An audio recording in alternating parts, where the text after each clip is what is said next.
नमस्ते सभी को। अभी आप पिक्चर देखिए, ये है, देख सकते हैं, ये पूरा टोटली प्रिमिटिव सोसाइटीज़ है।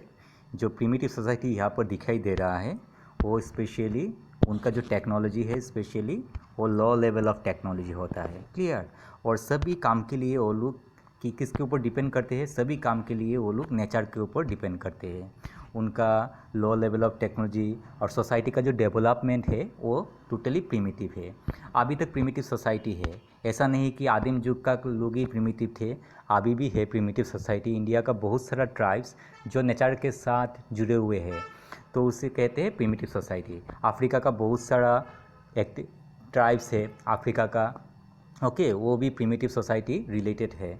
तो अभी तक भी प्रिमिटिव सोसाइटी दिखाई देता है। ये जो प्रिमिटिव सोसाइटी का लोग जो है वो क्या करते हैं, नेचर का फ्यूरे जो होता है, नेचर का जो फ्यूरे होता है, जैसे अर्थनिंग होता है, लाइटनिंग होता है, साइक्लोन होता है, ओके, और नेचर का बहुत सारा जो फ्यूरी एक्टिविटीज़ होता है, अर्थक्वेक, वोल्केनो, उससे वो लोग बहुत ज़्यादा डरते हैं।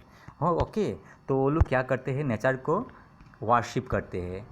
नेचर को वो लोग क्या करते हैं, वर्शिप करते हो। नेचर से वो लोग जितना सारा एक्टिविटीज़ उन लोगों का है, सारा एक्टिविटीज़ उन लोगों का एक्टिविटीज़ कहाँ से मिलता है, नेचर से मिलता है। इसीलिए नेचर को वो लोग मदर नेचर कहते हैं। नेचर को वो लोग मदर नेचर कहते हैं। क्लियर। जैसे नेचर, एक माँ अपने बच्चे को पालती है, सारा नेसेसिटीज़ देती है, बच्चों को जितना सारा नेसेसिटीज़ है वो माँ ही देती है। तो नेचर, वो लोग नेचर को मदर का कंसिडर करते हैं, मदर नेचर बोलते हैं। ओके। तो इसका जो स्टेज है, प्रिमिटिव सोसाइटी का स्टेज है, वो स्टेज है नेसेसिटी, स्टेज ऑफ नेसेसिटी। जो उन लोगों को चाहिए, जो नेसेसिटी उन लोगों को चाहिए, वो सारा चीज़ें कहाँ से मिलता है, एनवायरनमेंट से मिलता है।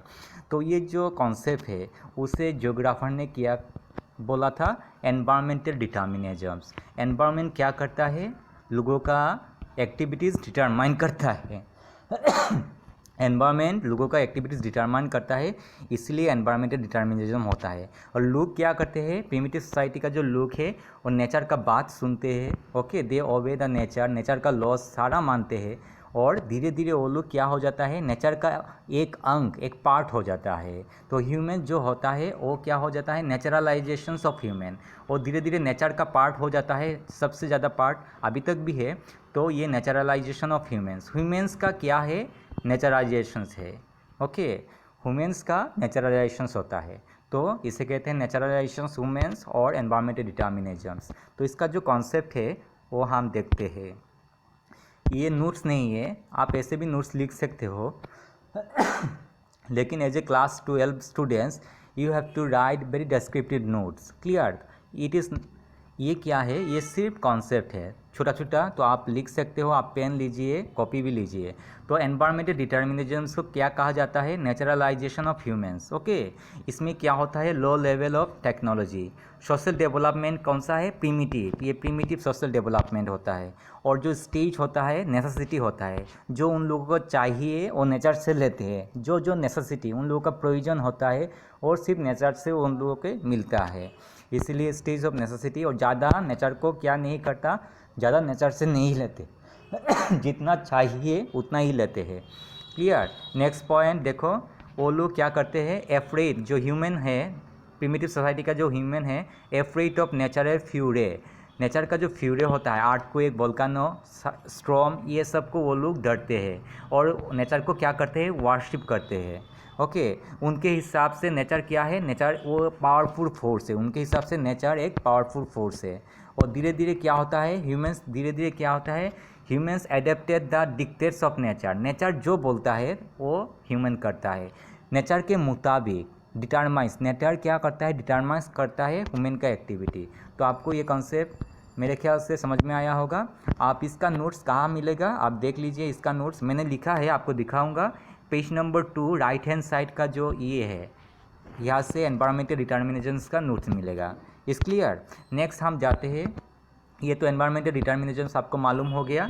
नेक्स्ट हम जाते हैं दूसरा पेज में। धीरे धीरे लोग क्या किया, लोगों ने टेक्नोलॉजी डेवलप किया। पहाड़ के एबव, पहाड़ के ऊपर में लोगों ने क्या बनाया, ये देखो, रिजोर्ट बना दिया, हेल्थ रिजोर्ट। ये है हिमाचल प्रदेश, तो ये हेल्थ रिजोर्ट है हिमाचल प्रदेश का, और ये हेल्थ रिजोर्ट बनाया। पहाड़ के ऊपर पहाड़ काट के नेचर को क्या किया, ह्यूमन का इम्प्रिंस हो गया, ह्यूमन का एक्टिविटीज़ बन गया नेचर। इतना बड़ा रिजॉर्ट, ऐसे बहुत सारा रिजॉर्ट हिमाचल प्रदेश में दिखाई मिलेगा। तो इस रिजॉर्ट आप देख सकते हो, इस रिजॉर्ट नाम क्या है, इस रिजॉर्ट का नाम the orchid green resort and spa. Orchid green resort है और स्पा भी है। तो हेल्थ के लिए ये बनाया गया है हिमाचल प्रदेश में। ऐसे ही लोगों ने धीरे धीरे क्या नेचर को क्या किया, नेचर को बहुत ज़्यादा यूटिलाइज, ज़्यादा से ज़्यादा यूटिलाइज करके लोगों ने क्या बनाया, ये सेटलमेंट देखो, अर्बन स्पोरेल इसको कहते हैं। इतना सारा सेटलमेंट आपको दिखाई दे रहा है, इसे कहते हैं अर्बन स्पोरेल। क्या कहते हैं, अर्बन स्पोरेल, SPRAWL स्पोरेल। ओके, इसको कहते हैं अर्बन स्पोरेल। तो ह्यूमन का जो एक्टिविटी है, ह्यूमन का इम्प्रिंस है, तो वो नेचर में धीरे धीरे दिखाई देने लगा सारा। और ह्यूमन नेचर को छोड़ा नहीं ह्यूमन ने। और देखो नेचर के ये जो नेचुरल, ये आपको लगेगा ये नेचुरल है, लेकिन ये नेचुरल नहीं है। ओके, ये ह्यूमन एक्टिविटीज़ है, ह्यूमन ने बागान बनाया है। ओके, ह्यूमन नेचर को काट कर और उसको उसको यूज़ कर बहुत सारा बगीचा बनाया है। ह्यूमन लोग वहाँ पर पेस्टिसाइड, इंसेक्टिसाइड इन बगीचा को देते हैं। इन बगीचा को क्या कहते हैं, इन बगीचा को कहते हैं ऑर्कार्ड्स। इन बगीचा को क्या कहते हैं, ऑर्कार्ड्स, ORCHARDS, ऑर्कार्ड्स। इस बगीचा को जैसे एप्पल का ऑर्कार्ड्स होता है, ओके, ऑरेंजेस का ऑर्कार्ड्स होता है। फिर देखो, ये आपको दिखाई दे रहा है, ये एक हिल है, क्लियर, ये क्या है, हिल। इसको रोलिंग कर दिया ह्यूमन ने, इसको काट कर रोलिंग कर दिया और ग्रेजिंग कर ह्यूमन ने अपना गाय भैंस पाल कर उसको रोलिंग कर दिया। ये पहले अच्छा था, पहले ऐसा था हिल, अभी इसको हिल रोलिंग ऑफ हिल्स कहते हैं, इसको कहते हैं rolling hills. Okay, rolling hills. आप देखोगे अच्छी तरह से, देखो, ये देखो दिखाई दे, ये इसका पेस्टूर एरिया जो ग्रेजिंग फील्ड बना दिया ह्यूमन ने। वो देखो बहुत सारा गाय भैंस वहाँ पर चल रहे हैं, तो ह्यूमन धीरे धीरे इसको रोलिंग हिल्स बना दिया, क्लियर। तो ह्यूमन ने इतना नहीं छोड़ा नेचर को सारा, और में नेचर, ये देखो ग्रेजिंग फील्ड्स बना दिया। ह्यूमन का जो एनिमल्स है, एनिमल जो पालते हैं उसके लिए ग्रेजिंग फील्ड्स बना दिया। ओके, पेस्तूर, उसको कहते हैं पेस्तूर, जहाँ पर गाय भैंस चारा खाते हैं उसको कहते हैं पेस्तूर। फिर फील्ड बनाया, कौन सा फील्ड बनाया, ये एग्रीकल्चरल फील्ड है। ओके, ये एग्रीकल्चरल फील्ड है। तो ह्यूमन ने कुछ भी नहीं छोड़ा नेचर से, नेचर को इतना यूज़ किया, नेचर से जो पॉसिबिलिटीज़ मिलता है उस पॉसिबिलिटीज़ को ह्यूमन ने बहुत यूज़ किया। ओके फिर देखो ह्यूमन ने क्या क्या किया, ह्यूमन का इस लेवल में ह्यूमन का क्या है, टेक्नोलॉजी ज़्यादा है। ह्यूमन बहुत सारा टेक्नोलॉजी, नया टेक्नोलॉजी ह्यूमन यूज़ करता है। तो पहले जो ह्यूमन यूज़ नहीं करता था, ये मॉडर्न ह्यूमन है, उनका डेवलप है, सोसाइटी बहुत डेवलप है। और पोर्ट को भी नहीं छोड़ा, जैसे इंडिया का ऐसे पोर्ट है, यहाँ पर मुंबई पोर्ट है, तो मुंबई पोर्ट का यहाँ तक वहाँ पर सेटलमेंट हुआ है। बहुत सारा जहाज़ यहाँ पर आता है, जहाज़ का से माल निकलता है, तो यहाँ से कंस्ट्रक्शन वगैरह ये सब ह्यूमन ने किया है। कुछ भी नहीं छोड़ा, पोर्ट भी नहीं छोड़ा, आप बोलोगे स्पेस भी नहीं छोड़ा। ह्यूमन का स्पेस में इतना सैटेलाइट भेजा है, नासा ने बहुत सारा सैटेलाइट भेजा है, इसरो ने बहुत सारा सैटेलाइट भेजा है, इतना सैटेलाइट, स्पेस को भी नहीं छोड़ा। एक पूरा चारों ओर ह्यूमन एक्टिविटी, ह्यूमन इम्प्रेस आपको मिलेगा। स्पेस में इतना सैटेलाइट हो गया, जो सैटेलाइट का स्पेस में क्या हो, कंजस्शंस हो गया, ट्रैफिक जाम हो गया। आप हंस रहे हो, पार्थिव मत हंसो, हंस रहे हो ना, सच में ट्रैफिक जाम हो गया। नासा ने सैटेलाइट, जो सैटेलाइट काम नहीं कर रहा है, देखो यह सब बहुत सारा सैटेलाइट नासा में काम नहीं करता, उन सैटेलाइट को तोड़ के वो ट्रैफिक जाम को हटा रहे हैं। कहाँ हो आप लोग। तो ये जो ह्यूमन का एक्टिविटी चारों ओर नेचर का चारों ओर जो ह्यूमन का इम्प्रिंस हो गया, उसे कहते हैं पॉसिबिलिज्म्स। उसे क्या कहते हैं, पॉसिबिलिज्म्स। चारों ओर ह्यूमन का इम्प्रिंस मिल गया, पॉसिबिलिज्म्स। ओके, उसे चारों ओर ह्यूमन का पॉसिबिलिज्म्स मिल गया, और उसे कहते हैं ह्यूमनाइजेशन ऑफ नेचर। उसे कहते हैं ह्यूमनाइजेशंस ऑफ नेचर, ह्यूमनाइजेशंस, ये ह्यूमनाइजेशंस ऑफ नेचर। नेचर का क्या हो गया, ह्यूमनाइजेशंस हो गया। ठीक है, तो आपको पॉसिबिलिज्म्स बहुत ज़्यादा वो लोग यूज़ करते हैं नेचर को, तो इसको कहते हैं पॉसिबिलिज्म्स। ओके, तो पॉसिबिलिज्म्स देख लीजिए। पॉसिबिलिज्म्स, ह्यूमनाइजेशन ऑफ नेचर, उसे कहते हैं ह्यूमनाइजेशन ऑफ नेचर। नेचर का चारों ओर ह्यूमन एक्टिविटी आपको मिलेगा। इसमें क्या होता है, ह्यूमन का जो सोसाइटी है वो better and more efficient technology use किया जाता है। ओके, और they move from stage of necessity to a stage of freedom. पहले नेसेसिटी का स्टेज था, जो चाहिए ज़्यादा नहीं, नेचर से ज़्यादा नहीं लेते, अभी स्टेज ऑफ फ्रीडम आ गया। चारों ओर, नेचर के चारों ओर उनका इम्पीट्स, ह्यूमन का चारों ओर ह्यूमन का काम मिलेगा आपको। ओके, नेक्स्ट देखो, ह्यूमन माने they created possibilities with the resources obtain from the environment. Environment में जो कुछ मिलता है उसको क्या करते हैं वो लोग, पॉसिबिलिटीज़ लेकर, क्रिएटेड पॉसिबिलिटीज़। पहाड़ के ऊपर रिजोर्ट, हेल्थ रिजोर्ट बना दिया। ओके, उत्तराखंड में क्या बना दिया, उत्तराखंड ये पिलग्रिम्स है हिंदुओं का, तो चारों ओर उन लोगों ने होटल बना दिया, रिजोर्ट बना दिया उत्तराखंड में। नदी के सामने, नदी के आसपास बड़ा बड़ा पहाड़, टीला होता है, हिल्स होता है, उस पहाड़ और टीला में वो लोग क्या बना दिया, चारों ओर बहुत बड़ा बड़ा होटल बना दिया। जो लोग मंदिर देखने जाते हैं उस होटल में रहते हैं। ओके, अमरनाथ वगैरह में। नेक्स्ट देखो, they created cultural landscape. Cultural landscape मतलब रोड, एग्रीकल्चरल फील्ड, जो आपने देखा, रोलिंग हिल्स, फिर अर्बन स्प्राउडल। ओके, फिर सैटेलाइट, जितना सैटेलाइट आपको मिला है, सैटेलाइट इन द स्पेस, ये कल्चरल लैंडस्केप है, ह्यूमन ने खुद बनाया है। फिर देखो ये लास्ट लाइन, स्लोली, ये देखो, स्लोली नेचर गेट्स ह्यूमनाइज। धीरे धीरे जो नेचर है, चारों ओर नेचर ह्यूमनाइज हो गया। चारों ओर किस लिए, and star bearing imprints, human का जो छाप, इम्प्रिंट्स मतलब छाप, ह्यूमन का इम्प्रिंट्स ऑफ ह्यूमन इंडिवियर। चारों ओर ह्यूमन का इम्प्रिंट्स दिखाई दे। इधर देखो एक दुकान दिखेगा, पहाड़ के ऊपर देखो ह्यूमन का रिजोर्ट देखेगा। ओके, नदी में देखो, सागर में देखो, सागर के ऊपर ह्यूमन का क्या देखेगा, ओशनिक रोड देखेगा, एक जहाज़ जा रहा है। सी पोर्ट्स में बहुत सारा जहाज़ दिखाई देगा। तो चारों ओर, इवन स्पेस में सैटेलाइट दिखेगा। तो चारों ओर ह्यूमन का इम्प्रिंट्स मिल गया। धीरे धीरे नेचर क्या हो गया, ह्यूमनाइज हो गया। तो ये आपका कॉन्सेप्ट है। ओके, तो ये दोनों कॉन्सेप्ट को हम अभी देखते हैं। दोनों, एक तो एनवायरमेंटल डिटर्मिनिज्म और दूसरा है पॉसिबिलिज्म। एनवायरमेंटल डिटर्मिनिज्म को किसके क्या कहते हैं, नेचुरलाइजेशन ऑफ ह्यूमंस, और पॉसिबिलिज्म्स को क्या कहते हैं, humanisation of nature. Clear. Environmental determinism में क्या होता है, लो लेवल ऑफ टेक्नोलॉजी, और पॉसिबिलिज्म में better and more efficient technology, इसमें बेटर होता है। इसमें क्या होता है, social development was primitive. Okay, environmental determinism में प्रिमिटिव सोसाइटी होता है, वहाँ पर डेवलपमेंट, सोसाइटी बहुत अच्छा डेवलप हुआ है। स्टेज ऑफ नेसेसिटी मिलता है एनवायरमेंटल डिटर्मिनिज्म में, और इस नेसेसिटी से वो लोग कहा जाते हैं, they move from a stage of necessity से to a stage of freedom की तरफ वो लोग चले जाते हैं। और एनवायरमेंटल डिटर्मिनिज्म में ह्यूमन जो होता है, afraid of nature fury, okay, and worship nature. लेकिन पॉसिबिलिज्म में क्या करता है, नेचर जो देता है, पॉसिबिलिटीज़ देता है, ह्यूमन उसको रिसोर्स बनाकर काम कर लेता है, उसको रिसोर्स बनाकर वहाँ पर ह्यूमन का काम कर देता है। ओके, एनवायरमेंटल डिटर्मिनिज्म में क्या होता है, nature is a powerful force, nature एक पावरफुल फोर्स है।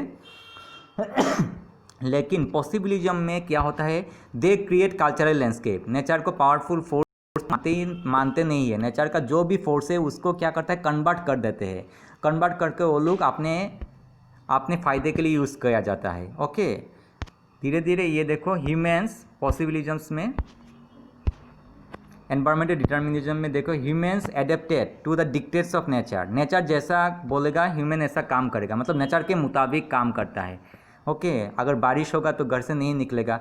लेकिन डिटर्मिनिज्म या पॉसिबिलिज्म में क्या होता है, स्लोली नेचर गेट्स ह्यूमनाइज। धीरे धीरे नेचर क्या होता है, ह्यूमनाइज होता है, और ह्यूमन का इम्प्रिंट्स चारों ओर दिखाई देता है।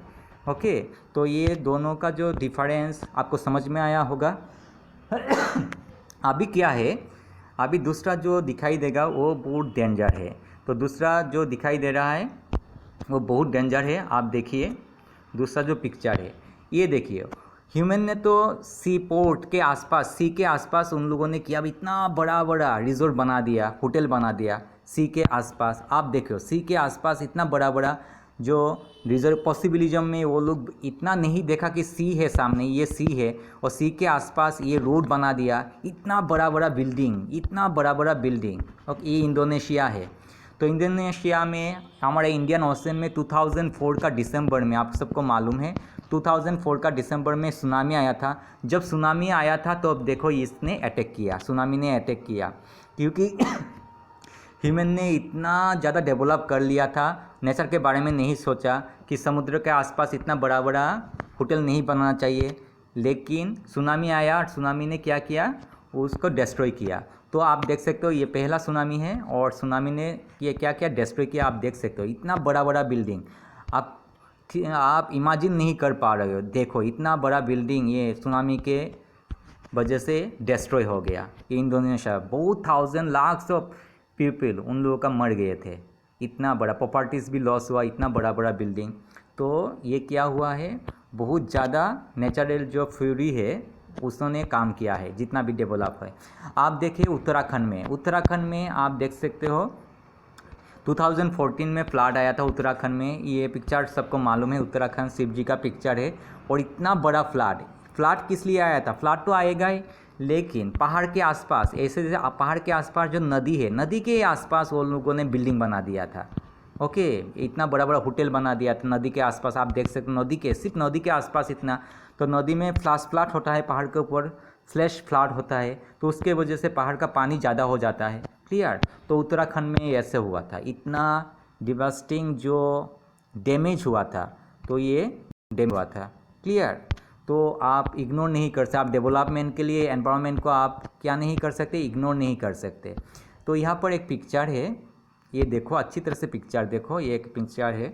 तो ये मदर नेचर है, ये देखो इसका नोस है। ओके, और इस तरफ से डेवलप ह्यूमन है, इसका जो गान दिखाई देता है मदर नेचर है, और ये डेवलप ह्यूमन है। ये एक चीज़ दिखाई दे डेवलप ह्यूमन, गान के ऊपर आप देखो इंडस्ट्री है, इंडस्ट्री से धुआं निकल रहा है, और मदर नेचर क्या हो रही है, रो रही है, आंखों से पानी गिर रहा है। मतलब इतना पोल्यूशन, इतना इंडस्ट्रियल डेवलपमेंट हुआ है, लोग डेवलपमेंट के कारण इतना फ्रीडम लोगों को मिल गया है कि लोग नहीं सोचते हम इतना हार्म कर रहे हैं, इतना हार्म वर्ल्ड को कर रहे हैं, मदर नेचर रो रही है। तो ये एक शाइनिंग आर्ट है, बहुत अच्छा आर्ट है, यहाँ से आप देख सकते हो। फिर एक कॉन्सेप्ट आया, ये कॉन्सेप्ट ने बोला कि जैसे ट्रैफिक सिग्नल का लाइट जलता है, जब रेड लाइट जलता है इसका मतलब है स्टॉप, जब आम्बर लाइट जलता है तो बोलता है वेट, थोड़ा सा वेट करो, जब ग्रीन लाइट जलता है तो गो कहते हैं। ओके, तो ये एक नया कॉन्सेप्ट आया है, उस कॉन्सेप्ट का नाम है stop and go determinism. Clear. इस नया कॉन्सेप्ट का क्या नाम है, stop and go, stop and go determinism. जैसे ट्रैफिक लाइट को हम लोग क्या करते हैं, टाउन में ट्रैफिक लाइट को ओबे करते हैं, उसी तरह नेचर को हम ओबे करना चाहिए। ओके, हम प्रिमिटिव नहीं होना चाहिए, प्रिमिटिव होने से भी फ़ायदा नहीं है, और ज़्यादा से ज़्यादा पॉसिबिलिज्म्स का कॉन्सेप्ट वो भी फ़ायदा नहीं है।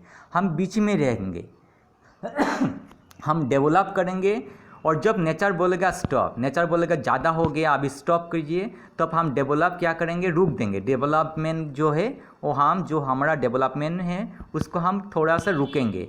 जब नेचर ठीक हो जाएगा, नेचर बोल जाएगा अभी आप डेवलप कर सकते, परमिशन देगा नेचर फिर से आप गो, फिर हम जाएंगे। तो इस जो स्टॉप एंड गो डिटर्मिनिज्म्स को बोलते हैं neo determinism.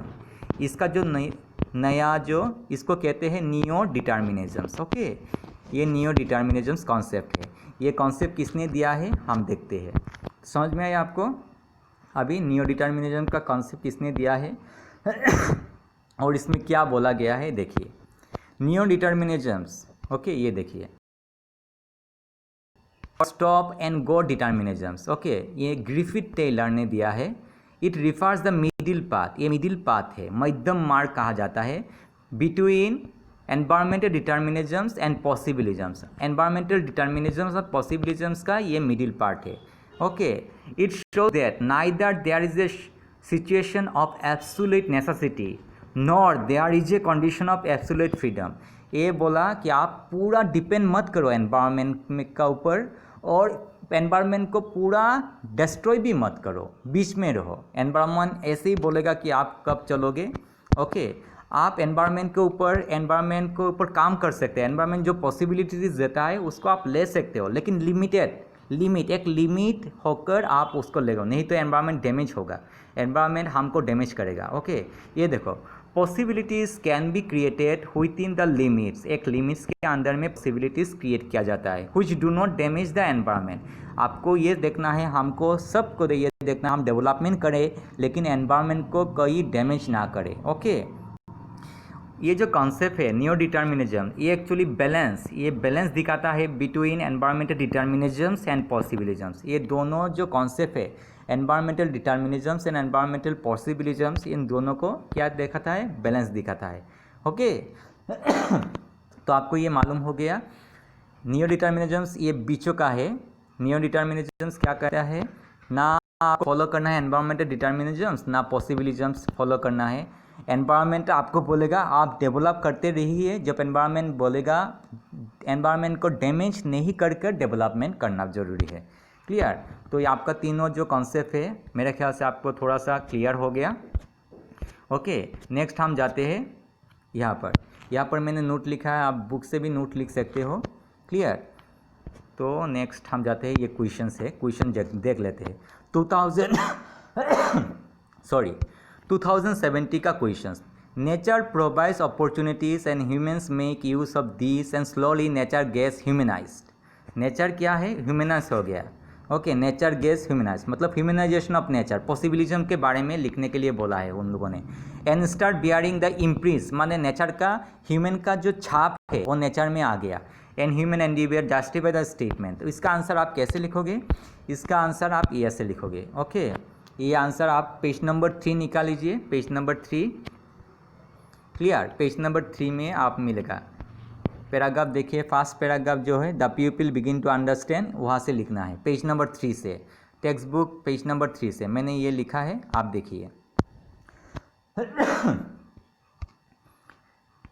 With social and cultural development, humans develop better and more efficient technology. Cultural development, more efficient technology develop क्या है? ये पॉसिबिलिज्म बारे में लिखा हुआ है। They move from a state of necessity to a state of freedom. State of necessity से state of freedom में वो लोग मूव किए हैं। They create possibilities with the resources obtained from the environment. Okay, next देखिए। Sorry. The human activities create cultural landscape. Cultural landscape मतलब hotel, resort, okay, satellite in the space, ये सब है cultural, human made resource, human made landscape. The imprints of humans activities are created everywhere. कहाँ? Health resource on highland, पहाड़ के ऊपर health resource बना दिया ह्यूमन ने। ह्यूज अर्बन स्पोरेल, अर्बन में बहुत सारा घर बना दिए, सेटलमेंट बना दिए, उसे कहते हैं urban sprawl. Fields, agricultural fields, orchards, बगीचा, एंड पस्तूर्स, जहाँ पर गाय भैंस खाते हैं फॉर आर फूड। इन प्लेन्स में fields, orchards and pasture in plains. Rolling hills को रोलिंग बना दिया है। ओके, नेक्स्ट देखिए। पोर्ट्स, कोस्ट में क्या बना दिया? पोर्ट बना दिया, जैसे Mumbai port, Calcutta port, okay, Chennai port. Okay, coast में जो कोस्ट है वहाँ पर पोर्ट बना दिया। ओशनिक रोड्स, ओशन के ऊपर ओशनिक रोड बना दिया, जहाज हमेशा चलता रहता है। स्पेस में क्या बना दिया? स्पेस में सैटेलाइट्स छोड़ दिया, सैटेलाइट इन द स्पेस। तो चारों ओर क्या हो गया? सिर्फ ह्यूमन इम्प्रेस दिखाई दे रहा है। Okay, the earlier scholar term this as possibilism. तो उसको अर्लियर स्कॉलर जो ज्योग्राफर्स है उसे कहते हैं, इस घटना को क्या कहते हैं? पॉसिबिलिज्म। इस कॉन्सेप्ट को पॉसिबिलिज्म कहते हैं। फिर आपको लिखना है, nature provide opportunities and human being make use this and slowly nature gets humanized. Nature ने जो अपॉर्चुनिटी दिया है, नेचर के ऊपर ह्यूमन ने अपना इम्प्रिंट डाल दिया। Starts bearing the imprints of human endeavour. Nature को ह्यूमन ने अपने फ़ायदे के लिए यूज़ करने लगा। धीरे धीरे चारों ओर ह्यूमन का जो ह्यूमन का कल्चरल लैंडस्केप दिखाई दिया। पहाड़ के ऊपर रिजोर्ट दिखाई दिया, स्पेस में सैटेलाइट छोड़ दिया गया। ओके, फिर ओशंस में ओशनिक रोड बना दिया गया, कोस्ट में पोर्ट बना दिया गया। तो ये सारे चीज़ नेचर धीरे धीरे क्या हो गया? ह्यूमनाइज। चारों ओर ह्यूमन का एक्टिविटी, नेचर में ह्यूमन का एक्टिविटी ज़्यादा इम्प्रिंट्स दिखाई दे। इम्प्रिंट्स मतलब छाप, ह्यूमन ने अपना काम का छाप नेचर में छोड़ दी है। ओके, तो ये हो गया आपका ये क्वेश्चंस। नेक्स्ट देखते हैं, नेक्स्ट एक क्वेश्चंस आया है। ये डिटर्मिनिज्म से है, 2018 में आया था। 2018 सेट नंबर 1, 2, 3 में आया था और क्वेश्चन नंबर 8 में था 2018 में। तो डायरेक्ट डिटर्मिनिज्म नहीं आता, एक लाइन दे देंगे, लाइन को अच्छी तरह से समझो इसीलिए क्वेश्चन सब लिखो, क्वेश्चन लिख लिख कर सीखो। आपको पॉसिबिलिज्म, डिटर्मिनिज्म, नियो डिटर्मिनिज्म मालूम होगा लेकिन डायरेक्ट क्वेश्चन नहीं आएगा। Clear? So the primitive communities lived in completely harmony with their natural environment, okay, and such the humans were naturalized support the statement। तो यहाँ पर लिखा है प्रिमिटिव कम्युनिटीज़, मतलब ये कौन सा होगा? डिटर्मिनिज्म होगा, प्रिमिटिव कम्युनिटीज़। फिर दिया गया है आपको primitive communities live completely harmony with their natural environment such the humans were neutralise. Humans क्या हो गया? नेचुरलाइज हो गया, ह्यूमन प्राकृतिकरण हो गया, ओके, नेचुरलाइजेशन हो गया, सपोर्ट द स्टेटमेंट। तो आपको जो एनवायरमेंटल डिटर्मिनिज्म्स है उसके बारे में आपको लिखना है। एनवायरमेंटल डिटर्मिनिज्म जो पहले हमने किया था वो आप लिख देना, ये लिखना आपको छोटा करके इससे बड़ा करने से कर सकते हो। Humans were greatly influenced by the nature in the early stage. Number 2 में level of technology was very low and the stage of social development was also primitive. Stage of necessity. Humans listen to nature was afraid of its fury.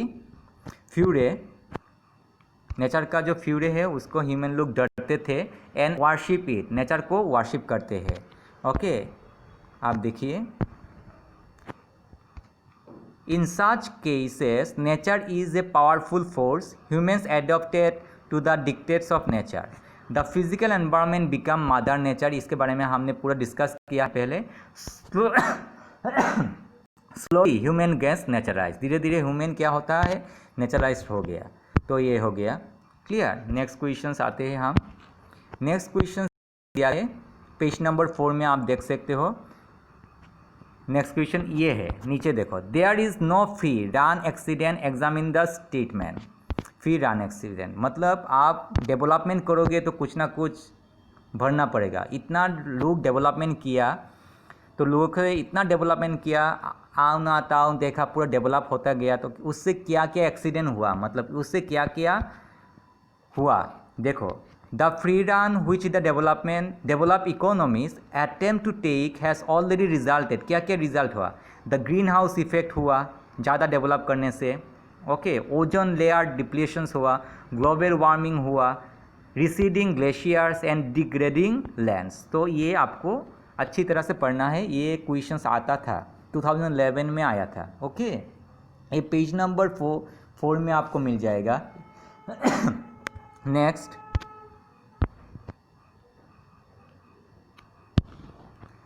एक question है, उसके बारे में हम पढ़ेंगे। पहले question का आंसर पढ़ लेते हैं।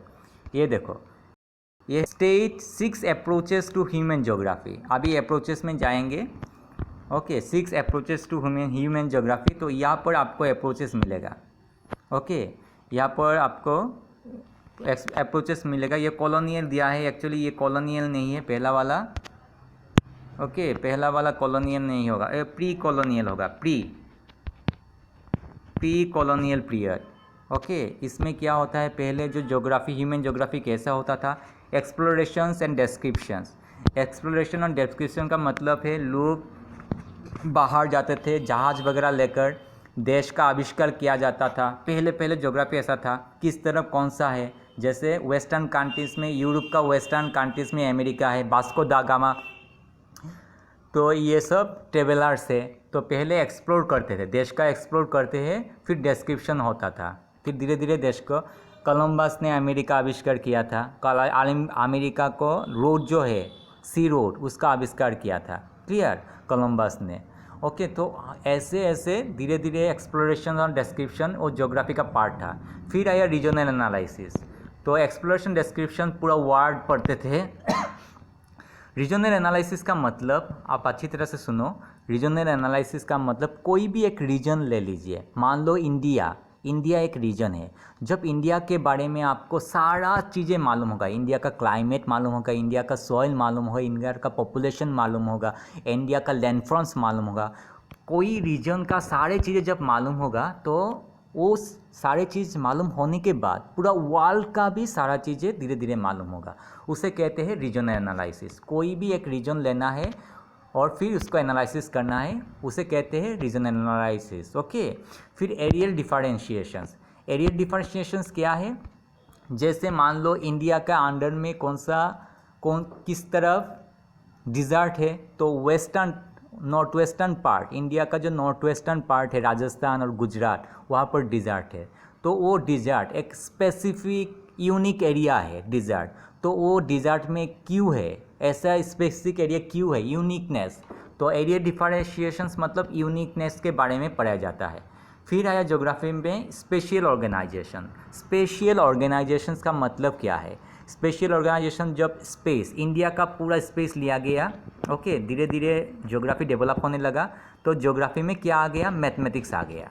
ओके, हम ज्योग्राफी का पॉपुलेशंस ले लिया, ये पॉपुलेशंस का मैथमेटिक्स करने, स्टैटिस्टिक्स करने लगे, कंप्यूटर से हम जानने लगे कितना पॉपुलेशन, कितना पुअर पॉपुलेशन, कितना पॉपुलेशन सेक्स रेशियो कितना है, ओके कितना पॉपुलेशन एडुकेटेड है, लिटरेटेड परसेंटेज है। तो इतना जो एक रीजन और वर्ल्ड के बारे में हमने जानने लगा, कहाँ सबसे ज़्यादा पॉपुलेशन ज़्यादा है, चाइना में पॉपुलेशन ज़्यादा है, ओके, सेकेंड पॉपुलेशन है इंडिया। तो धीरे धीरे मैथमेटिक्स, धीरे धीरे क्या आया? मैथमेटिक्स आ गया, मैप आ गया। तो मैप, मैथमेटिक्स, कंप्यूटर जब हमने स्पेस वाइज करने लगा, ऑर्गेनाइज करने लगा, तो इसको कहते हैं स्पेशल ऑर्गेनाइजेशंस। ओके, नेक्स्ट आया है emergence of humanistic, radical and behavioural schools. Schools निकल गया, ज्योग्राफी का स्कूल निकल गया, जैसे ह्यूमनिस्टिक स्कूल है, रेडिकल स्कूल है, बिहेवियरल स्कूल है, उसके बारे में पढ़ा जाता है। इसके बारे में हम पढ़ेंगे अभी। ओके, फिर पोस्ट मॉडर्निज्म इन ज्योग्राफी, ये आया है। लेकिन एग्ज़ाम में क्या आता है? देखो, एग्ज़ाम में इतना ज़्यादा नहीं आता, बिल्कुल ईजी आता है। आपको बोलेगा अप्रोचेस, ज्योग्राफी का 6 अप्रोचेस का नाम लिखो, स्टेज 6 अप्रोचेस ऑफ ज्योग्राफी। तो आपको सिर्फ ये लिखना है, explorations and description, regional analysis, areal differentiation, spatial organization, emergence of humanistic, radical and behavior school and post modern in geography. इसका डिस्क्रिप्शन बिल्कुल नहीं आता, सिर्फ आता है ये वाला। तो ये वाला हम पढ़ेंगे। पहले इसका क्वेश्चंस देख लेते हैं, अप्रोचेस। ये क्वेश्चंस पहले जो हमने पढ़ा वही है। तो पहले क्या पढ़ा था हमने? ये देखो, अप्रोचेस। ओके, पहले हमने क्या पढ़ा था? अप्रोचेस। तो ये देखिए, ये क्वेश्चन आता है, stage 6 approaches to human geography. तो कौन सा है वहाँ से दिया गया है? Explorations and descriptions. ये है पेज नंबर 5 में मिलेगा, पेज नंबर 5 में। ओके, पेज नंबर 5 में आपको मिलेगा टेक्स्ट बुक में। एक्सप्लोरेशन एंड डिस्क्रिप्शन नाम लिखना है, नाम लिखने से 3 मार्क मिलता है, ये 3 मार्क का question. Regional analysis, areal differentiation, spatial organization, emergence of humanistic, radical and behavioral approach, schools, not approach, schools. और लास्ट में आपको क्या देना है? Post modernism in geography. तो इसको आपको याद रखना है। फिर आता है आपका, ये देखो, ओके, ये सिर्फ आपको देना है। फिर आपका कौन सा क्वेश्चन आता है? ये आता है। ओके, तो इसके बारे में मैं थोड़ा सा दिखा देता हूँ। बुक में ये पोर्शंस आप देखो, ये एग्ज़ाम में आता है, कभी कभार आता है। 2009 में आया था शायद, मुझे याद नहीं, 2010 या 9 में आया था। ये जो emergence of humanistic, radical and behavioural school के बारे में आता है। तो ये जो है, ये यहाँ पर दिया गया है एक बॉक्स में, पेज नंबर 5 का राइट हैंड साइड में एक बॉक्स देखो। पहले देखो, आप बाद में समझोगे धीरे धीरे। ओके, आप चिंता मत करो, सारा टॉपिक हम डिस्कस करेंगे। ये देखो, वेलफेयर और ह्यूमनिस्टिक स्कूल, फिर दिया रेडिकल स्कूल ऑफ थॉट, फिर दिया बिहेवियर स्कूल ऑफ थॉट। कभी कभी वेलफेयर स्कूल आ जाता है, कभी रेडिकल स्कूल आ जाता है, कभी बिहेवियर स्कूल आ जाता है। तो इसके बारे में छोटा करके हम सीख लेते हैं। आप चिंता मत करो, मैं हूँ, आपको सिखा दूंगा। Okay, welfare school page number 4 मैंने दिया है, आप देखते हो। वेलफेयर और ह्यूमनिस्टिक स्कूल, आप एक पेन लेकर लिख सकते हो जल्दी, तो आपको क्या होता है अच्छी तरह से मालूम होगा। वेलफेयर और humanistic school of thought in human geography में क्या एस्पेक्ट किया जाता है, क्या कंसर्न होता है। इसका मेनली कंसर्न हुई different aspect of social wellbeing. इसमें सोशल वेलबीइंग एक्सपेक्ट किया जाता है। ओके, कंसर्न किया जाता है वेलफेयर ह्यूमनिस्टिक स्कूल में। और फिर हाउसिंग के बारे में कंसर्न होता है, हेल्थ, एजुकेशन के बारे में। क्लियर? एक जो वेलफेयर और ह्यूमनिस्टिक स्कूल किसके बारे में कंसर्न है? कंसर्न ज़्यादा है सोशल वेलबींग के बारे में, हाउसिंग के बारे में, हेल्थ के बारे में और एजुकेशन के बारे में। ठीक है, आप रेडिकल में जाते हैं। रेडिकल मतलब मार्क्सिज्म थ्योरी वो लोग अप्लाई करते हैं। ये थ्योरी मार्क्सिज्म थ्योरी अप्लाई करते हैं। मार्क्सिज्म थ्योरी कौन अप्लाई करता है? Radical school.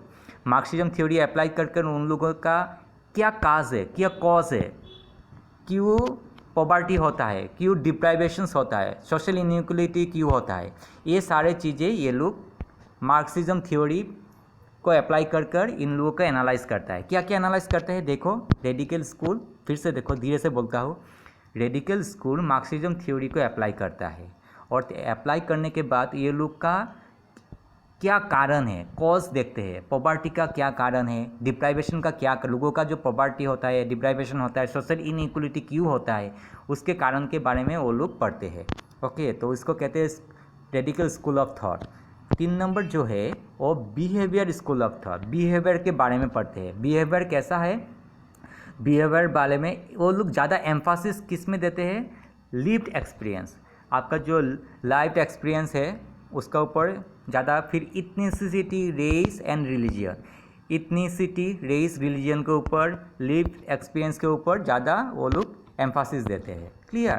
तो इसको सोचने के लिए ये आप लिख सकते हो, ये आपका अभी सीख लो, नो नीड टू वरी, अभी सीख जाओगे। तो मैच द फॉलोइंग बोला है, देखो मेरा साथ करो। वेलफेयर एंड ह्यूमनिस्टिक, ये कौन सा है? वेलफेयर लिखा है, तो वेलफेयर के साथ वेलफेयर होगा, कौन सा होगा? ये concern with the aspect of social wellbeing, housing, health and education, housing, health and education and social wellbeing, तो ये है वेलफेयर, ये होगा। नंबर रेडिकल, रेडिकल मतलब कौन सा है? Marxism theory. Okay, basis cause of poverty, deprivation and social inequality, Marxism, तो ये 1 होगा। बिहेवियर क्या है? Behavior emphasis on lived experience, ethnicity, race and religion, ये होगा बिहेवियर। क्लियर? तो ये हो गया आपका, तो ये इसको आप अच्छी तरह से लिखकर ऐसे आप सीख सकते हो। तो ये हो गया आपका तो ये आपका ये चैप्टर पूरा हो गया। अगर कोई क्वेश्चन